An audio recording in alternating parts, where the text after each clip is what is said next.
fiompina kisoa zany eto Madagasikara dia anisan'ny mampidi-bola ihany koa ho an'ny tantsaha, ary azo atao tsara ny fanatsarana ny fiompiana kisoa afaka manaraka ny fepetra rehetra, rehefa manaraka ny fepetra rehetrarehetra. Ny fanaon'ny olona rehefa manao fiariana amin'ny fiompiana kisoa dia misy ny karazany anankiroa no atao. Ny anankiray zany dia mampiteraka dia mivarotra zana-kisoa fotsiny fa tsy manao an'ilay anankiray. Ny faharoa dia ny fanatavezana.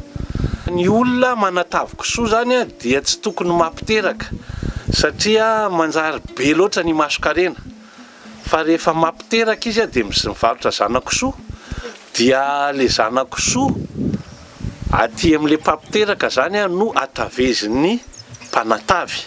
Izay zany no fomba tsotra indrindra sady tsara indrindra rehefa hitady vola amin'ny fiompiana kisoa.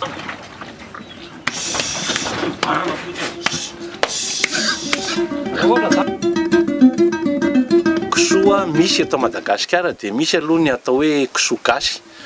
Ny kisoa gasy dia kely vatana ary tsy dia tena voafaritra loatra ny karazany lokon'ny kisoa gasy fa dia misy karazany maromaro ny lokony. Misy ihany koa ireo kisoa vazaha izay nampidirina teto Madagasikara dia ny atao hoe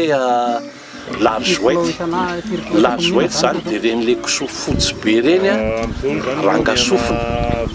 Ary misy ihany koa ny atao hoe landrasy dia izy indray boribory vava, fohifohy vava ary ny sofiny ny karazo-razo.